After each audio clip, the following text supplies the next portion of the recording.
So before you watch this video, I recommend to go through a PDF. It's just a one page that I attached with the same OneDrive link. In this video, I'm going to break down the second question of the exam paper, which is being provided by Sarasim, and it's based on the regression problem, right? So, uh, like the question like these, the idea is que sir is going to paste the output of the Python code. So now we have a table which is similar to this. And based on this table, we need to make the inferential or need to answer the questions. Or maybe he can ask us to write the equation for regression. अब इसमें होता ये है कि हम हमारे पास we have a coefficients table that's the most important one. ठीक है, हमारे पास एक ये वाला टेबल सबसे इम्पॉर्टेंट होता है। उसके बाद हमारे पास डिग्रीज ऑफ फ्रीडम और आर स्क्वायर की वैल्यू होती है, एडजस्टेड आर स्क्वायर की वैल्यू होती है, और पी पी वैल्यू होती है पूरे मॉडल की। ठीक है, और एफ स्टेटिस्टिक। तो ये चीज़ें हैं जिनको हम देख के बता सकते हैं कि हमारा जो मॉडल है, is it good, is it significant और नॉट। हम पूरे मॉडल का भी टेस्ट करते हैं। ठीक है, हमारे हमारे पास एक सिस्टम है, हमारे पास कुछ वैल्यूज इस टेबल में ऐसी हैं जो हमें पूरे मॉडल के बारे में इंफॉर्मेशन देती हैं, जिसमें आर स्क्वायर है, जिसमें एफ स्टेटिस्टिक है, जिसमें एफ स्टेटिस्टिक की भी पी वैल्यू है। ठीक है, ये हमें पूरे मॉडल के बारे में बताती हैं चीजें, कि पूरा मॉडल एज ए मॉडल हमारा कैसा है। फिर उसके बाद अगर हम थोड़ा सा her with in the model हम थोड़ा सा इंस्पेक्शन करें और हम हर वेरिएबल को देखें कि हर वेरिएबल कितना कंट्रीब्यूट कर रहा है, अगर वो कर रहा है तो इज इट सिग्निफिकेंट और not. So these are the few questions that we try to answer while looking at the output table, right? And besides that, we also need to look at the nature of the regression equation itself. So regression equation ka I'm not touching upon the basic concepts, and I'll try to cover in a separate video क्योंकि अगर किसी को नहीं पता तो वो तब देख ले, but I'm assuming that most of us already know what's a sample, what's a population, सही है? The regression is mainly run on the sample that's been taken from a huge population, right? और वो sample, अब इसमें हमारे पास let's look at the equation. हमारे पास salary है, salary is a dependent variable, and this tilde sign is basically telling you that this your dependent variable is being regressed upon the following equation, following variables, which includes age, which includes rating, gender, degree. Now, इसमें जो सबसे पहला task होता है वो ये होता है कि you need to understand the nature of your variable. So by nature of variable, I mean, is it categorical? Is it continuous? अब कैटेगोरिकल में होता है कि we have different categories within a variable. So for example gender के अंदर हमें पता है कि there are going to be two categories. It can be male और फीमेल। ठीक है, there is no other option. Similarly degrees में भी वी हैव ऑप्शंस, कि हमारे पास डिग्री में भी ऑप्शंस हैं। अब वो ऑप्शंस अगर आपके पास पूरी इंफॉर्मेशन नहीं भी गिवन, तो by just looking at the coefficients table you can tell कि अच्छा डिग्री के अंदर कौन कौन सी कैटेगरीज हमारे पास आई हैं। डिग्री के अंदर हमारे पास एसोसिएट आया है, बैचलर्स आया है, मास्टर्स आया है और पीएचडी आया है। लेकिन ये आपके कोफिशिएंट्स टेबल में चार है, तो इसका मतलब है कि कैटेगरीज पांच थी क्योंकि टेबल में चार आ रही हैं। ठीक है, इसी तरह जेंडर में कैटेगरीज तो दो थी, मेल और फीमेल, लेकिन आपके पास मॉडल के अंदर सिर्फ मेल आ रहा है। तो आप इस इक्वेशन और इस मॉडल को देख के, इस आउटपुट मॉडल को ये भी बता सकते हो कि आपकी कौन सी category as a base set हुई है। तो फॉर एग्जांपल अगर जेंडर में आपको यहाँ पे सिर्फ मेल नजर आ रहा है, तो इसका मतलब है कि जो फीमेल थी उसको सर ने जीरो, उसको जो मॉडल बना रहा था उसको उसने बेस सेट कर दिया। And when I call it as a base, it means कि you set it equals to zero. अगर मेल है तो वन आएगा, अगर फीमेल है तो जीरो आएगा। ठीक है, तो ये है। अब इसके बाद अगर आप सिमिलरली, ये तो बेसिक कैटेगोरिकल था, इसमें सिर्फ दो कैटेगरीज थी। और अगर आपने डिग्री पे देखना, अब डिग्री में चार आ रही हैं, तो इसका मतलब है कि हमने इसमें भी कोई बेस सेट की है। अब वो बेस मैं अब डिग्री को देख के बेस जज नहीं कर सकता क्योंकि मुझे नहीं पता। अब जेंडर में तो आई वाज ऑब्वियस कि या तो मेल होगा फीमेल, अगर मेल है तो फिर फीमेल हमने जीरो रखा है। अब इस केस में, डिग्री केस में, it can be no education और maybe it can be higher education, high school हो सकता है। ठीक है, तो वो अगर इस पे आप आर्ग्यू कर सकते हो सर से, लाइक अगर आपने किसी ने नो एजुकेशन लिख दी या हाई स्कूल लिख दिया तो it's not going to, like it's not wrong unless आप इन चारों में से कोई इंक्लूड नहीं करते, क्योंकि ये चार तो यहाँ पे आ गई हैं, तो इन चारों में से कोई इंक्लूड नहीं कर सकते। इन चारों के अलावा ही कोई होगी, या तो हाई स्कूल होगा या नो एजुकेशन होगी। So this is the whole idea. And now these are the estimates. ठीक है, अब आप look at the first column. ये आपका फर्स्ट कॉलम है एस्टिमेट्स का।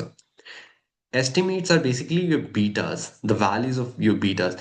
मैं रिग्रेशन इक्वेशन इसके हम लोग लिख लेते हैं यहाँ पे।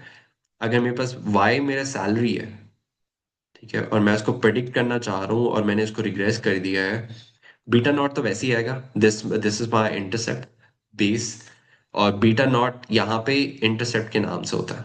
ठीक है, this is the beta not.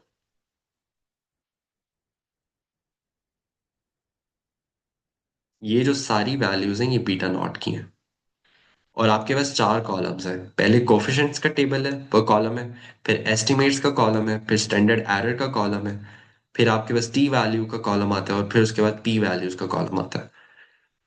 अब बीटा नॉट का अगर आपने कोफिशिएंट देखना है तो वो ये है, दिस इज 4.427। उसका स्टैंडर्ड एरर है 4502।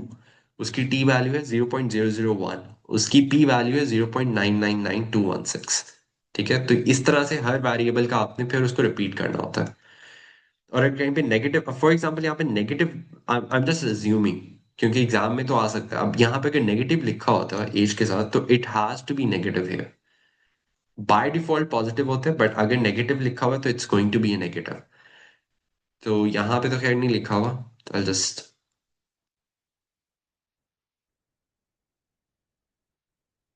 तो ये आपके पास plus beta one age, then beta two that's rating, then beta three that's your gender which is male. Gender लिख दें या मेल लिख दें एक ही बात है। और उसके बाद आप डिग्री के सारे लिखें, बीटा फोर पहले एसोसिएट की आएगी, फिर बीटा फाइव आएगा बैचलर्स का आएगा, फिर बीटा सिक्स आएगा आपका मास्टर्स का, उसके बाद बीटा सेवन आएगा पीएचडी का। और उसके बाद आपने एरर टर्म भी डालनी है इस पे।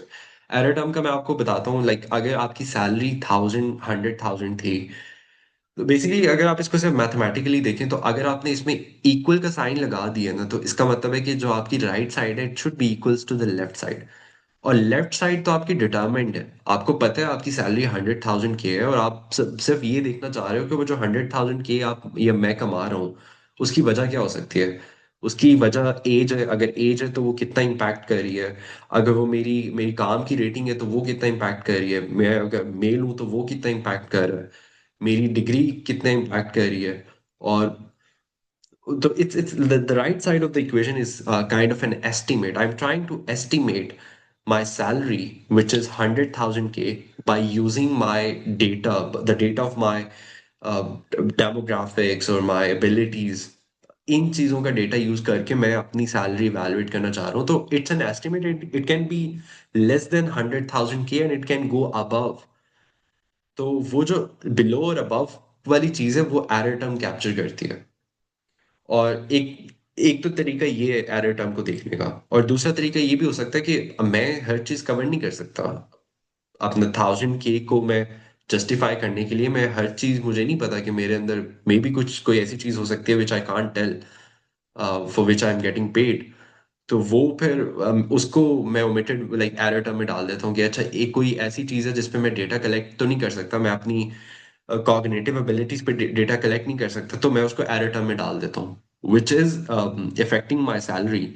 But I can't, I don't have a data, and because I don't have a data I can not estimate the value of the coefficient.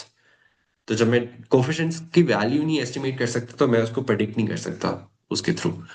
तो ये एरर टर्म के दो तरीके हैं जो whatever sticks to your mind, both are correct. तो ये आपका रिग्रेशन का पूरा इस तरह से इक्वेशन लिखते हैं, and this needs to be like predicted, like this is a sign of prediction और एस्टिमेशन। ठीक है, ये आप यहाँ पे डिपेंडेंट वेरिएबल पे लगाते हैं। उसके बाद हम थोड़े इस टेबल को देख लेते हैं मजीद, इसमें जितने भी कॉलम्स हैं, पी वैल्यू को कैसे देखते हैं, और स्टैंडर्ड एरर का क्या मतलब है यहाँ पे, डिग्री ऑफ फ्रीडम आपको किस तरह से हेल्प कर सकती है। तो ये थोड़े से चीजें। अब इसमें अगर हम पहले इंटरसेप्ट का ही देख लेते हैं, और इंटरसेप्ट का एस्टिमेट तो है 4.427। और अच्छा, इन ये जो एस्टिमेट्स हैं इन्हीं को कोफिशिएंट्स कहते हैं, इन्हीं को बीटास कहते हैं, और इनको एस्टिमेट्स भी कहते हैं। और जो आपका बीटा नॉट होता है, this is known as intercept. When you look at the output table, जो इंटरसेप्ट होता है वो आपका बेसिकली बीटा नॉट होता है। तो नाउ अब हमें ये देखना है कि if this intercept is significant और नॉट। अब ये हम विद इन द मॉडल देख रहे हैं, हमने विद इन द मॉडल जो अपने वेरिएबल्स इंक्लूड किए हैं, हम उनकी सिग्निफिकेंस चेक कर रहे हैं। मॉडल की हम बाद में करेंगे, हम पहले हर वेरिएबल जो हमने इंक्लूड किया उसकी चेक करते हैं, and how it's going to help us to answer the questions that sir is going to ask in the exam paper. तो अगर हमें अपनी इंटरसेप्ट की सिग्निफिकेंस बतानी है, और and this rule is going to apply for every other variable, this is not going to change which I am going to explain for the intercept here. तो ये इसका अगर आप एक भी कर लें, तो it's going to be same for every other variable. तो आपके पास इसकी सिग्निफिकेंस बताने के दो तरीके हैं। एक एक प्रॉब्लम है, उसको हल करने के दो तरीके हैं, और वो इसी टेबल में गिवन है। एक तो टी वैल्यू है, then is your P value. P value का तो सबको याद है कि P value if it's less than 0.05, अगर आपकी पी वैल्यू जो टेबल में आई है अगर वो लेस देन 0.05 है, then then your variable which is intercept in here in this example which I'm considering, if the p value is less than 0.05, then it's going to be significant, otherwise not significant। और यहाँ पे जो मेरा hypothesis होता है ना, वो ये होता है कि मेरा नल हाइपोथेसिस ये होता है कि बीटा नॉट का इफेक्ट है। ठीक है, beta not is equals to zero. नहीं, हाँ, beta not is equals to zero. और ऑल्टरनेट होता है beta not is not equals to zero. Beta not is not equals to zero. इसका मतलब ये है कि पहले का मतलब है कि it has no effect on my salary, has no effect, इसको आप दूसरी तरह से ऐसे लिख सकते हो। और इसका मतलब ये है कि it has an effect on my salary. अगर आपको वर्ड में लिख सेंटेंस में लिखना है तो आप ऐसे लिखोगे, अगर आपने उसको सिंपल दो वर्ड्स में लिखना है तो आप उसको ऐसे लिखोगे, दोनों का मतलब एक ही है। Beta not equals to zero मतलब has no effect on your salary. अब इन दो में डिसीजन आपको, अब इन दो में डिसाइड करना है, you have to pick one. तो to pick one you need help. You can look at p value, or you can look at t value, and both are going to give you the same answer. For the p value, if the p value is less than 0.05, उस case में आप कहते हो कि अच्छा मेरा जो ये वाला है ये ट्रू है, this is the right thing. आप अपना नल हाइपोथेसिस रिजेक्ट कर देते हो। और when you reject your null hypothesis, this ensures that the variable is significant। ठीक है, लेकिन इस केस में क्या है, इस केस में मेरा जो पी वैल्यू है वो 0.999216 है, it's almost one. And 0.999 is way greater than 0.05, so this is not significant, so my intercept is not significant in the model. So I'm failed to reject the null hypothesis. I'm not like I'm not rejecting the I'm not rejecting the alternative hypothesis. I'll just say कि I'm failed to reject my null hypothesis। तो ये word थोड़े से आपको ख्याल से लिखने पड़ेंगे, बिकॉज आई थिंक सर इस पे थोड़ा सा मार्क्स वगैरह कर सकते हैं, क्योंकि he throughout the course he was like really emphasizing on these terms कि इसको ऐसे ही लिखना है, आपने ऐसे ही लिखना है। तो ये थोड़ा सा ज़हन में रखिएगा, you are failed, you never reject the alternate hypothesis. You either fail the null hypothesis, or you reject the null hypothesis, or you fail to reject the null hypothesis, और इसमें कोई आप डिसीजन नहीं ले सकते। ये दो डिसीजन में से एक डिसीजन होता है। तो इस डिसीजन को लेने के लिए you can either pick the P value, और टी वैल्यू आपको किस तरह से हेल्प कर सकते हैं। टी वैल्यू की अगर रेंज जो है -2 और 2 की अगर इस रेंज में है, अगर टी स्टेटिस्टिक की या टी वैल्यू -2 और 2 की रेंज में है, मतलब -2 से लेके -1, 0, 1, 2 और इसके बीच में पॉइंट की जितनी भी वैल्यूज है, ठीक है, ये अगर नंबर लाइन आप ड्रॉ करें तो -2 से लेके 2 तक जितने भी नंबर है पॉइंट्स में भी आ रहे हैं, तो वो सारे नंबर्स अगर टी की वैल्यू इस रेंज में आ रही है कहीं पे भी, तो वो इनसिग्निफिकेंट हो जाता है। लाइक उस केस में भी आप नल हाइपोथेसिस को रिजेक्ट नहीं कर पाते। तो ये दोनों का मतलब एक ही है, पी वैल्यू का भी, टी वैल्यू का भी। ठीक है। और now this is the rule going to apply for each variable. आपके पास कोई भी सर टेबल उठा के दे दें, ये रूल फिक्स है, ये हर उस पर अप्लाई होगा। This is not going to change. अब एक और भी कर लेते हैं। अब मेल का देख लेते हैं। अब मेल में क्या है। अच्छा, एक सिग्निफिकेंट की निशानी ये भी होती है, इंडिकेशन ये भी होती है कि उसमें स्टैरिक लगा होता है। अगर 3 स्टैरिक है तो इसका मतलब है कि इट्स सिग्निफिकेंट एट 1% लेवल भी। अगर आप 0.01 से भी कंपेयर करें तब भी ये सिग्निफिकेंट है। 3 स्टैरिक्स का ये मतलब होता है। 2 asterisks means at 5% and 1 asterisk mean at 10%, like significance. If there are 3 statics, that means it's even significant at 1%. अगर 1% पे है तो 5 पे भी होगा, 10 पे भी होगा। अगर 5% पे है तो वो 10 पे तो होगा ही। और अगर 10 पे है तो पॉसिबल है कि वो 5 पे नहीं हो, 1 पे नहीं हो, लेकिन वो 10 पे है।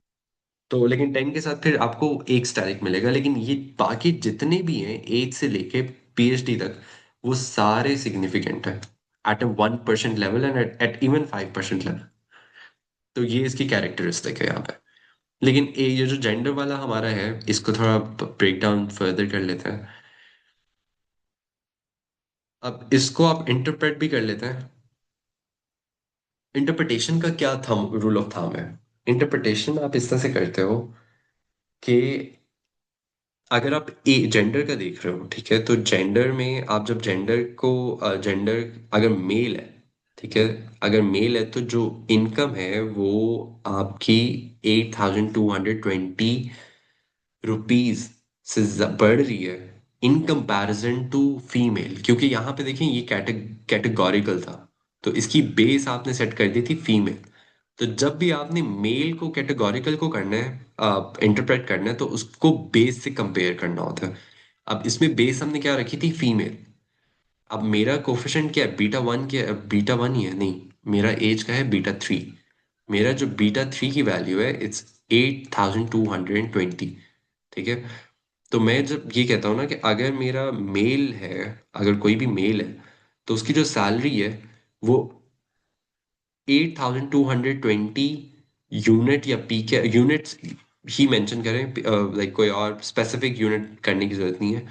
8,220 यूनिट्स इंक्रीज होगी as compared to female, as compared to your base,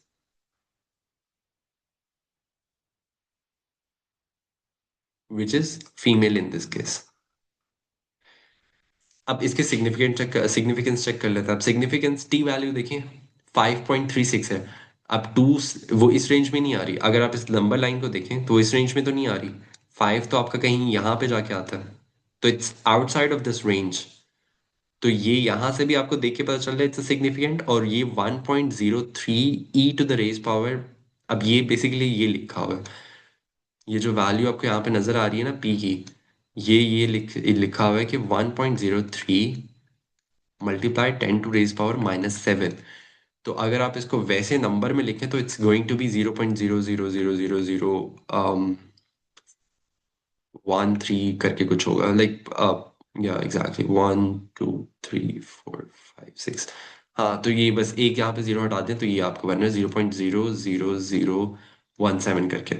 तो बहुत छोटा नंबर है, like this is how you right it, इस फॉर्म में। ठीक है। ये जो ई आपका होता है ये बेसिकली 10 टू रेज पावर -7 बता रहा है आपको। इसी तरह अगर आपका 2e -16 है तो इट्स बेसिकली टेलिंग यू कि दिस इज योर 2 × 10⁻⁻⁻16। तो अगर आप इसको ओपन करोगे तो इट्स गोइंग टू बी 0.00000002। बहुत छोटा नंबर है। बाकी भी ऐसे दिए हुए हैं, तो दीज आर ऑल सिग्निफिकेंट। ठीक है। अगर आप रेटिंग को करना चाहते हो, अपना इंटरप्रेट करना चाहते हो, so this has an effect. ठीक है, the gender male has an effect. अब यहाँ पे अगर आप अपने हाइपोथेसिस भी करो, और हाइपोथेसिस टेस्टिंग मैंने आपको बता दी कि हर उसकी कैसे होती है। अगर आप अपने जेंडर का लिखते तो आपका नल हाइपोथेसिस क्या होता कि जो बीटा 3 है इज इक्वल्स टू 0, और आपका ऑल्टरनेट क्या होता कि beta 3 is not equals to 0। Is not equals to 0 मतलब it can, sorry 3, it can have positive और negative, but in this case it's positive. Like positive मतलब कि अगर मेल है तो उसकी इंक्रीज हो रही है, डिक्रीज नहीं हो रही। और आपकी पी वैल्यू क्या थी यहाँ पे? पी वैल्यू 0.05 से बहुत छोटी थी। ठीक है। तो ये आपका, आप अपना नल हाइपोथेसिस यहाँ पे कर दोगे रिजेक्ट। तो जब ये रिजेक्ट होता है तो इसका मतलब है कि जो आपका बीटा 3 है इट्स अ सिग्निफिकेंट, और बीटा 3 आपका कोफिशिएंट था जेंडर का। तो आपका जो जेंडर मेल है it's a significant variable. It's a significant in the sense that it has an effect on your salary. क्योंकि अगर बीटा 3 की कोई वैल्यू होगी, बीटा 3 जीरो होगा, तो मतलब उसका कोई इम्पैक्ट ही नहीं है आपकी सैलरी पे, क्योंकि वो पूरी टर्म ही जीरो हो जाएगी। जब आप लिखते हो उसको तो बीटा 3 x3 लिखोगे ना। तो अगर बीटा 3 जीरो हो जाएगा तो x3 का वो खत्म हो जाएगा इम्पैक्ट ही। तो अगर बीटा 3 आपको पता चल गया कि बीटा 3 जीरो के इक्वल नहीं है, तो इसका मतलब है इसकी कोई ना कोई वैल्यू है। और अगर इसकी कोई ना कोई वैल्यू है तो वो x के साथ जब कोई मल्टी, अगर x आपका जेंडर 1 था और आपका B3 7,000 है, तो 7,000 × 1 7,000, तो आपका जो सैलरी पे इम्पैक्ट आ रहा है वो 7,000 यूनिट्स का आ रहा है। सो this is how the channel the mechanics work. आप पहले हाइपोथेसिस टेस्टिंग करते हो, उसका इम्पैक्ट देखते हो, उसको लाइक उसकी सिग्निफिकेंस चेक करते हो। अगर वो सिग्निफिकेंट है तो it means it has an impact on your dependent variable which is salary in this case. अब उसके बाद सिमिलरली मैं बस क्विकली से आपको ये, अब ये जो कैटेगरीज हैं आपकी डिग्रीज की, ये अब बस अब देख लें आप लोग। एसोसिएट है, बैचलर्स है, मास्टर्स है, पीएचडी है। चारों सिग्निफिकेंट है। तीनों के साथ, लाइक चारों के साथ स्टेरिक लगे हुए हैं। अच्छा, ये मॉडल आप टेबल में दोबारा रिपीट कर रहा हूँ, आपको देख के भी बता सकते हो कि if your variable is significant और not by looking at the asterisks. ठीक है, दो स्टेरिक लगे हुए हैं तो इट्स सिग्निफिकेंट एट 5%। एक स्टैरिक है तो इट्स सिग्निफिकेंट एट 10%। तीन स्टैरिक्स हैं तो इट्स सिग्निफिकेंट इवन एट 1%। और अगर कोई 1% पे सिग्निफिकेंट आ रहा है तो वो 5 पे भी आएगा, वो 10 पे भी आएगा। तो ये लाइक 1 इज द टॉप। ठीक है, और फिर डिसेंडिंग में ऑर्डर में चलता है। तो ये आपका हो गया। और जब भी आपने इसको किसी भी वेरिएबल को वो करना है, एक्सप्लेन करना है या फिर उसको इंटरप्रेट करना है, तो आपने ये होल्डिंग ऑल अदर फैक्टर्स या वेरिएबल कांस्टेंट, क्योंकि जब भी आप ये जेंडर का एस्टिमेट कैलकुलेट या एस्टिमेट कर रहे होते हो तो आप बाकी सबको कांस्टेंट रख देते हो। बाकी एज हो गया, जेंडर हो गया, रेटिंग हो गया, डिग्रीज होगी, ये सब कांस्टेंट हो जाते हैं, और अब you just focus on the gender while calculating this. वो अलग मैथ्स है, उसमें हम लोग नहीं जा रहे। तो जब ये कैलकुलेट हो रहा होता है तो इसमें फिर आप बाकी सारे कांस्टेंट होल्ड कर देते हो, and then you just look at the relation between the salary and you try to calculate the impact of the gender on the salary। बाकी सबका इफेक्ट आप होल्ड कर देते हो। तो it this is the like this is basic introduction. अब थोड़ा सा नीचे जाते हैं। ये देखो, ये भी उसने यहाँ पे भी बताया हुआ है सिग्निफिकेंट कोड जो मैं बात कर रहा हूँ ना, 3 स्टारिश का क्या मतलब है, और वो ये इसने यहाँ पे बताया हुआ है। तो ये आप लोग यहाँ पे भी देख सकते हैं। उसके बाद अब मॉडल पे आ जाते हैं कि अगर ये तो हमने एक एक वेरिएबल की बात कर ली। ठीक है, विद इन द मॉडल हमने बात कर ली। अब हम पूरे मॉडल एज अ मॉडल लेके चलते हैं। पूरे मॉडल का अगर हमें डिस्कस करना है तो हमें पूरे मॉडल की सिग्निफिकेंस बतानी है कि is it a good model और not. If it's a good तो कितना अच्छा है। तो ये हमें चीजें अगर पता करनी हो तो we look at this part of the table. This is the table which helps us to understand the the credibility of our model. सबसे पहले हमारे पास डिग्रीज ऑफ फ्रीडम है, डिग्रीज ऑफ फ्रीडम और स्टैंडर्ड एरर है। अच्छा, standard error का मतलब ये होता है, स्टैंडर्ड एरर क्योंकि हम सैंपल्स के साथ काम कर रहे हैं, तो जब भी अब पॉपुलेशन अगर 1,000 लोगों की थी और मैं सिर्फ उसमें से 100 लोगों को चूज करता हूँ रैंडमली, तो मैं वो 100 लोग 10 दफा भी चूज कर सकता हूँ, लाइक डिफरेंट। मैंने पहले ही गो में 100 लोग किए और उनका स्टैंडर्ड एरर आया 2। ठीक है, हर वेरिएबल मैंने एस्टिमेट किया तो उनकी कोई वैल्यू आई, और हर वैल्यू के अगेंस्ट मेरे पास स्टैंडर्ड एरर आ रहा है। अब वो स्टैंडर्ड एरर मुझे कंसिस्टेंसी बताता है कि अगर मैं वो 100 लोगों को वापस भेज के कोई और डिफरेंट 100 लोग रैंडमली सिलेक्ट कर लूं, तो जो उसका एस्टिमेट आएगा वो इतना डिफरेंट हो सकता है। मतलब कहने का ये है कि अगर मेरे पास 1,000 लोग थे पहले, और मैं सिर्फ पहले 100 को फॉर द सिंप्लिसिटी मैं पहले 100 को सिलेक्ट करता हूँ, बाकी 900 मैं नहीं रखता अपने पास। मेरा जो पहला सैंपल था वो फर्स्ट 100 पीपल था। मैंने फर्स्ट 100 पीपल के डेटा पे ये सारे जितने भी एस्टिमेट कैलकुलेट किए वो पहले 100 लोगों के डेटा पे थे। ठीक है, तो उस पे जो मेरा एस्टिमेट आया 4.47 आया। अब उसका स्टैंडर्ड एरर कितना है? वो 4,502 है।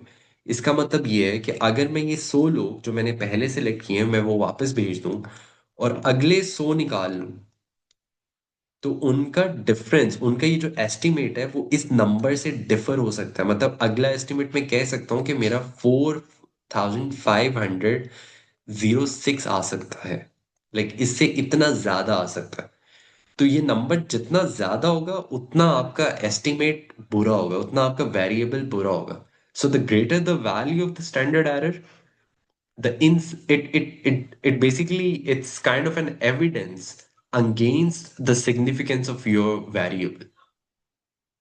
और इसका एक थंब ऑफ रूल ये भी है कि अगर आपका एस्टिमेट और जो आपके स्टैंडर्ड एरर की वैल्यू है, अगर आप उसको डबल करो, मल्टीप्लाइड बाय 2, और अगर वो आपके एस्टिमेट से वैल्यू ज्यादा आ रही हो, तो वो आप वो भी देख के बता सकते हो कि आपका वो वेरिएबल इनसिग्निफिकेंट है।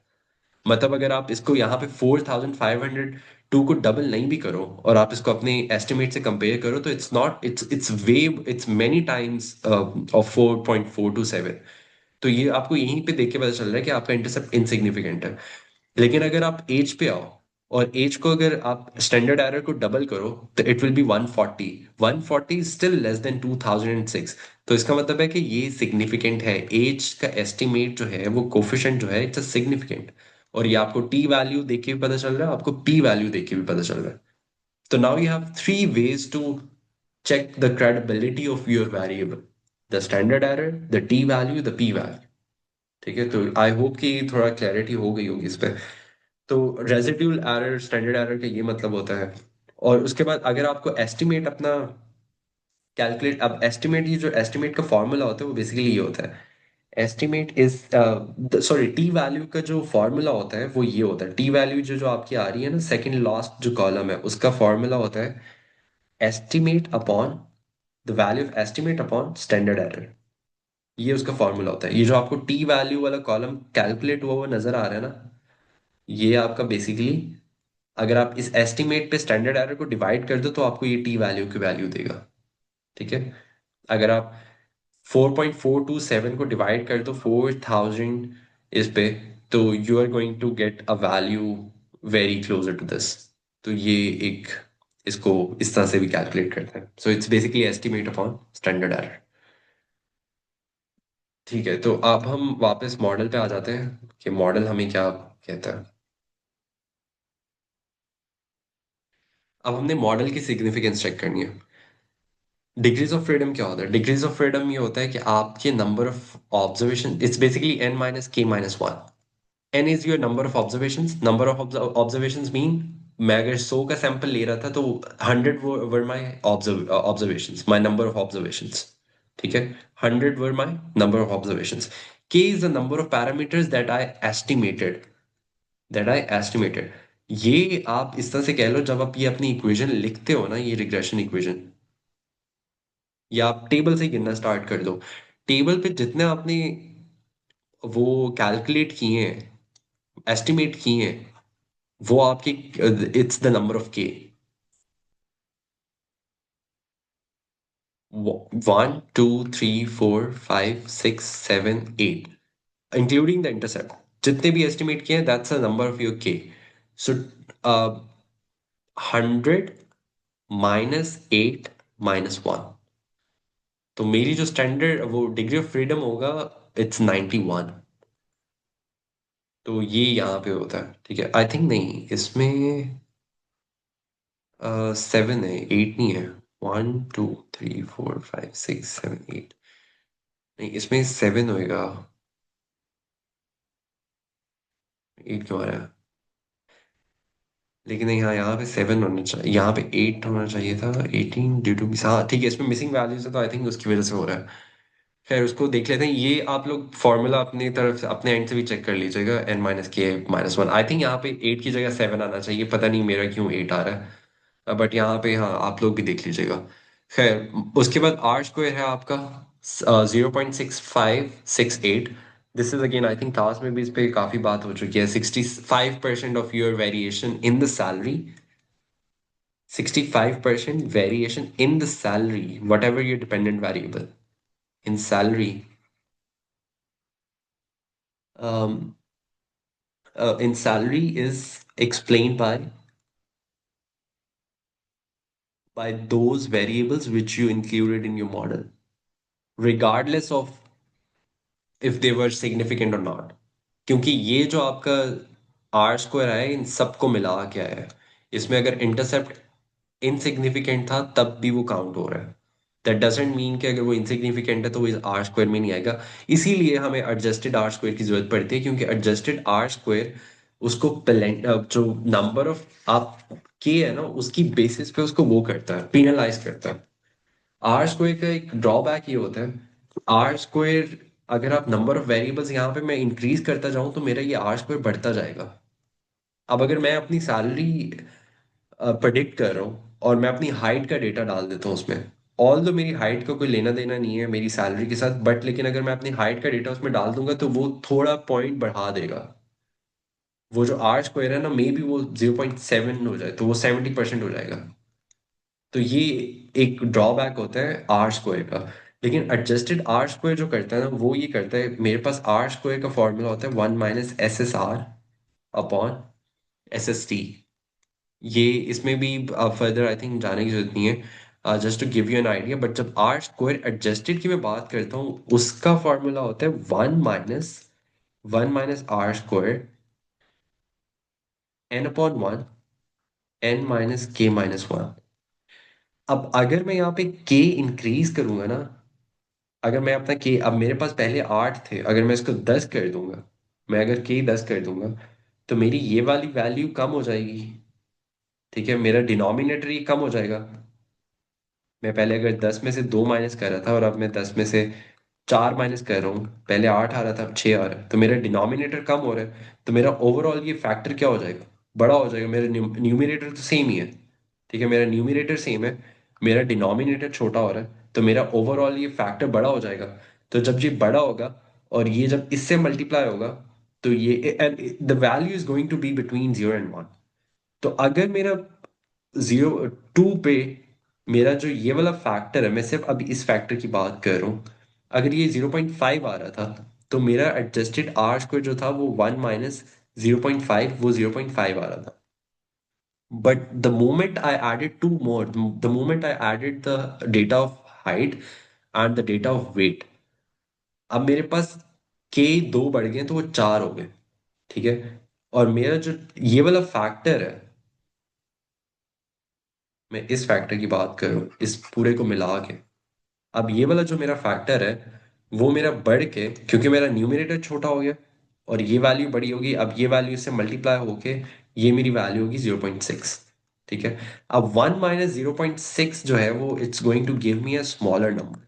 सो this is, so when you see ना कि एडजस्टेड आर स्क्वायर में थोड़ा सा ड्रॉप आया है, it's always going to be less than r square. The adjusted r square is going to be a bit lesser than r square. So that's the reason, because it's accounting for the number of predictors, the coefficients you have estimated.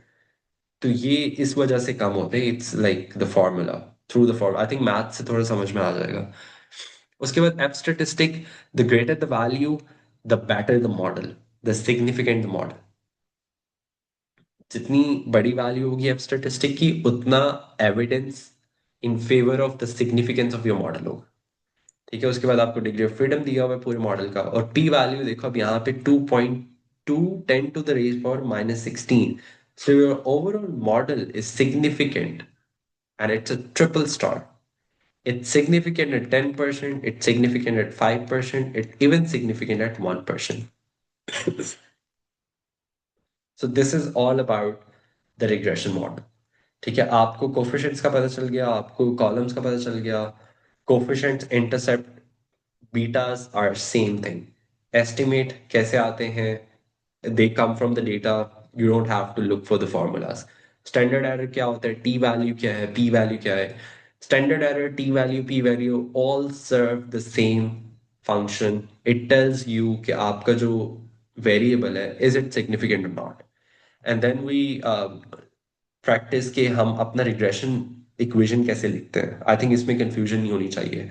और फिर do understand the nature of your variable. Is it continuous और categorical? Salary is a continuous. It can take any value which should be greater than zero. It can have 100,000, 120K, 130K. It could be any value. Similarly, rating can take any value. The gender can take only two values. It can be male or female. Similarly, degree has a five categories in this case. It could have three or two, like it's up to you. ठीक है, वो आपको, अगर आप table देखते हो तो आपको आइडिया हो जाता है।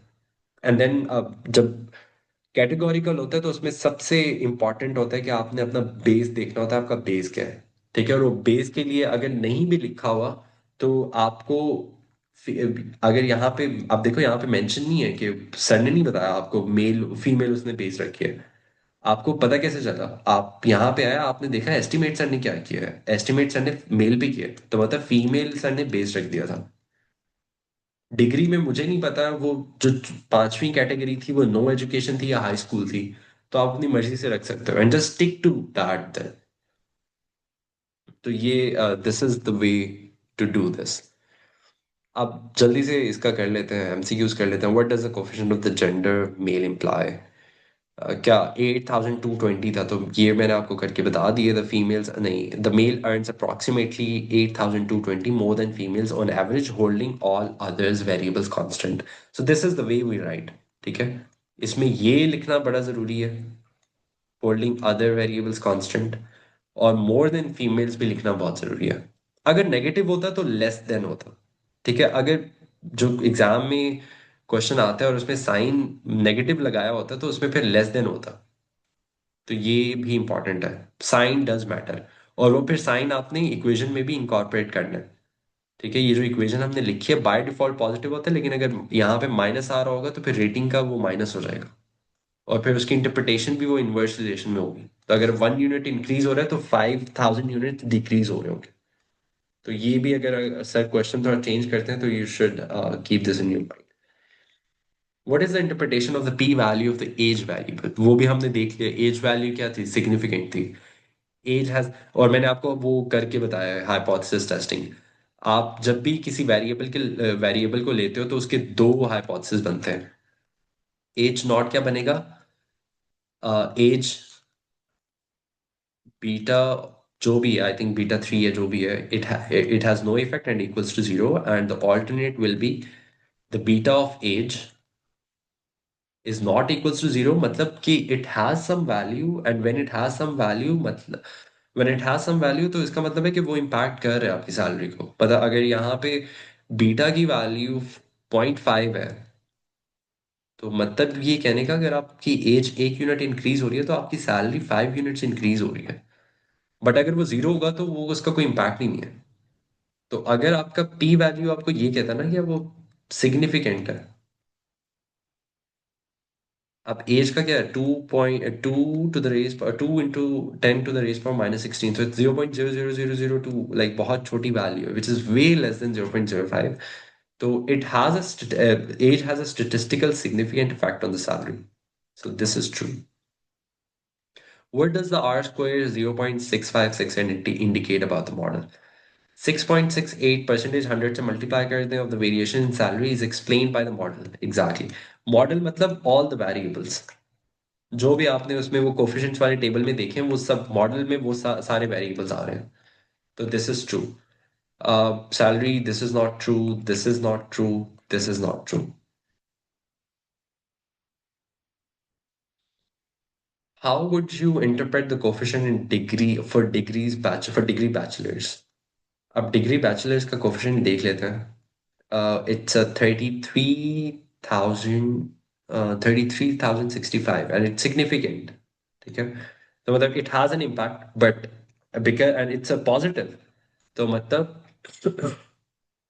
अगर आपकी बैचलर्स डिग्री है तो आप बैचलर्स डिग्री के साथ 33,000 ज्यादा कमाओगे, जो आपकी बेस है। अब बेस क्या सेट की थी वो देख लेते हैं, शायद इसमें मेंशन किया हो। हाई स्कूल डिग्री, एग्जैक्टली, देखो यहाँ पे सर ने लिखा हुआ है हाई स्कूल डिग्री। तो मतलब having a bachelors degree increase salary by approximately 33,065 rupees compare to high school degree holding other factors constant.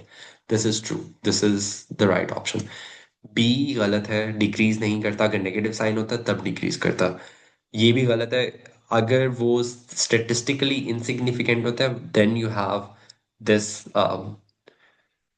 option to choose this one. Otherwise, no, because it's statistically significant. Bachelor's degree ड्यूसीज नहीं, ये भी गलत है। अच्छा, F statistic पे भी हमारे पास आ गया question. What is the meaning of the F statistic value and its p value? The model is statistically significant overall. There is no relationship between predictors and the salary. No, this is not what it does. Is what it means, because it's statistically significant. F statistic की जो p value थी, it was way less than 0.05. So that means the statistical value was significant, and when it's significant इसका मतलब है कि आपका model जो है वो overall model it was significant. ये भी गलत है और ये भी गलत है। What is the significance of the intercept coefficient? अब वो हमने देखा था 0.0999 आ रही थी, और टी वैल्यू भी देखी थी, उसका स्टैंडर्ड एरर भी देखा था। तो ये तीनों चीजें हमें बता रही थी कि वो सिग्निफिकेंट नहीं है। The intercept is not statistically significant and can be ignored. तो the A option is correct. This is incorrect. This is should be removed. Should be तो नहीं, क्योंकि वो intercept तो आएगा ही आएगा। The intercept explain most of the variability, नहीं, गलत है। What does the coefficient of the rating suggest? A unit increase, अब उसका था क्या? It's a 5,181 and it's a positive. So it means कि अगर मैं रेटिंग 1 यूनिट से इंक्रीज करता हूँ तो मेरी सैलरी जो है वो 5,181 रुपये बढ़ेगी। और ये क्योंकि कॉन्टिन्यूस है, इस कैटेगोरिकल नहीं है, तो इसमें कोई बेस नहीं है, तो यहाँ पे आपने कुछ नहीं कहना, यहाँ पे बेस का जिक्र नहीं करना, मेल फीमेल का जिक्र नहीं करना, डिग्री का जिक्र नहीं करना यहाँ पे। So a 1 unit increase in rating increase salary by approximately this, holding other factors constant. So this is right. ये important है, holding all others। मतलब अगर मेरे पास दो ऑप्शन होते और एक में सिर्फ यहाँ तक लिखा होता तो वो इनकरेक्ट होता। मैं मतलब दो ऑप्शंस होते हैं, उसमें ये एक ऑप्शन होता है जो यहाँ तक लिखा होता है, और एक ऑप्शन होता है यही वाला सारा यहाँ तक, तो ये वाला ठीक होगा।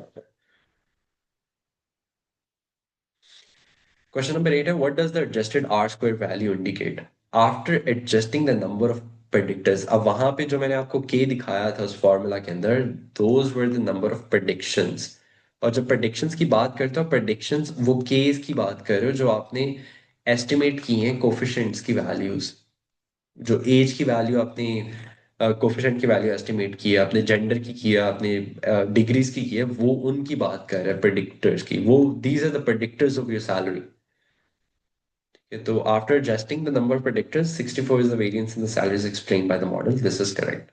This is incorrect. This is also incorrect. This is also incorrect. So this is all about the regression model, and we solve some of the questions. If there's, I can miss a few points, I can make mistakes, but ये मैंने चीजें उस PDF में भी mention कर दी हैं। तो yeah, you can if and especially like if I made some error, do let me know, because this is going to go public. तो ये थोड़ा सा मुझे ख्याल रखना है।